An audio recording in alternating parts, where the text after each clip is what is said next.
പുലാവ് ഉണ്ടാക്കാൻ വേണ്ടി ചട്ടി വെച്ചിട്ടുണ്ട്. അതിലേക്ക് കുറച്ച് വെളിച്ചെണ്ണ ഒഴിച്ച് കൊടുക്കുവാണേ. അത് വെളിച്ചെണ്ണ ഒഴിച്ച് കൊടുത്തു. അതിലേക്ക് അല്പം ജീരകം ഇട്ട് കൊടുക്കുവേ. അല്പം ജീരകം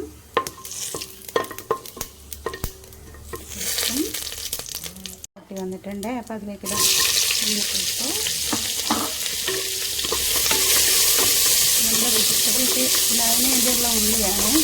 ഇത് നമ്മൾ ഇഞ്ചി വെളുത്തുള്ളി പേസ്റ്റ് ഇടുകയാണ്. എത്രയാണ് നമുക്ക് ചേരുവ വേണ്ട അത്ര ഇട്ട് കൊടുക്കാം. ഇത് വെജിറ്റബിൾ പുലാവായതുകൊണ്ട് ഒരുപാട് കളർ മാറി വരണ്ട. വെജിറ്റബിൾ പുലാവ് ഉണ്ടാക്കാൻ ഞാൻ 3 പച്ചമുളക് കീറിട്ട് കൊടുക്കുന്നുണ്ട്. ഒരു ലേശം എരിക്ക് വേണ്ടിയിട്ടാണ്. ഞാൻ വലുതായിട്ടാണ് കീറിയിട്ടത്, കാരണം വേണ്ടാത്തൊക്കെ എടുത്ത് കളയാമല്ലോ. അല്ലെങ്കിൽ ബീൻസൊക്കെ ഇടുന്നതുകൊണ്ട് അതെ മുളക് ഏതാ എന്നറിയാൻ പറ്റത്തില്ല. പിള്ളേരൊക്കെ കഴിക്കുവാണെങ്കിൽ അവർക്ക് തിരിച്ചറിയാൻ പറ്റാതെ വരും, മുളകെടുത്ത് കഴിക്കും. അപ്പോൾ അതുകൊണ്ടാണ് ഞാൻ ഇത്ര വലുതാക്കി ഇട്ടേക്കുന്നത്. അപ്പോൾ അതിൻ്റെ അകത്തേക്ക് ഞാൻ ഇത്ര പരുവത്തിൽ വന്നാൽ മതിയേ. നമ്മൾ വെജിറ്റബിൾ പുലാവാകുമ്പോൾ ഈ ഉള്ളി ഒരുപാടൊന്നും കളർ മാറണ്ട. കുറച്ച് ഇത്രയും ഒന്ന് മാറി വരുമ്പോഴത്തേക്ക് അതിൻ്റെ ബാക്കി കൂട്ടുകളും കൂടെ നമുക്കിട്ട് കൊടുക്കാമേ. അപ്പോൾ ഞാനിപ്പോൾ ഇട്ട് കൊടുക്കാൻ പോകുന്നത് ബീൻസാണ്.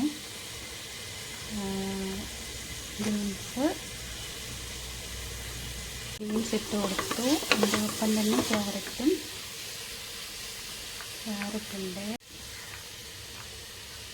ചേർത്ത് കൊടുത്തു. ക്യാരറ്റും മറ്റേ പട്ടാണി ഇല്ലാത്തത് കൊണ്ട് അത് ചേർക്കാൻ പറ്റില്ല. അതുകൂടെ ഉണ്ടെങ്കിൽ നല്ലതാണ്. ഞാൻ പൊട്ടറ്റോ ഇട്ട് കൊടുത്തേ. കുറച്ച് പൊട്ടറ്റോ എല്ലാം കൂടിയിട്ട് ഇതിൻ്റെ അകത്തേക്ക് ഇട്ട് കൊടുത്തേ. കുറച്ച് മല്ലിയില എല്ലാം കൂടി ചേർത്ത് കൊടുത്ത് കുറച്ച് ഉപ്പും കൂടി ഇട്ട് കൊടുക്കാണ്. ഉപ്പ് ഞാൻ കുറച്ച് കൂടുതലുണ്ട്, കാരണം ചോറ് ഇടുന്നതായതുകൊണ്ട്. അപ്പോൾ ഇത്രയും സാധനം ചേർത്ത് കൊടുത്തിട്ടുണ്ട്. ഇത്രയും ഒന്ന് വെന്തിട്ട് വരുമ്പം നമുക്ക് എന്താ പറയുക, അരി അതിൻ്റെ അകത്തേക്ക് ഇടണം. അരി അങ്ങ് വേവാൻ നിൽക്കേണ്ട, കാരണം ഇത് നമ്മൾ അരി ഇതിൻ്റെ കൂടെ ഇടുന്നതുകൊണ്ട് അത് വേകുന്ന സമയം കൊണ്ട് ഇതിന് കൂടി വെന്ത് നന്നായിട്ട് വരുന്നതായിരിക്കും. അപ്പോൾ ആ ഒരു ഒത്തിരി അങ്ങ് വേവിച്ചിട്ട് വരട്ടണ്ട. കുറച്ചൊന്ന് വരട്ടിയിട്ട് ആ റൈസും കൂടിയിട്ട് ഇതിൻ്റെ കൂടെ ഇട്ട് 1.5 കപ്പ് വെള്ളം ഒഴിച്ച് വെച്ചാൽ നന്നായിട്ട് വരും. അതിനകത്തേക്ക് അരിയും കൂടി ഇട്ട് കൊടുക്കുവാണ്. ഇത് അത്ര അരി ഞാൻ 2 ഗ്ലാസ് അരി എടുത്തേക്കുന്നേ.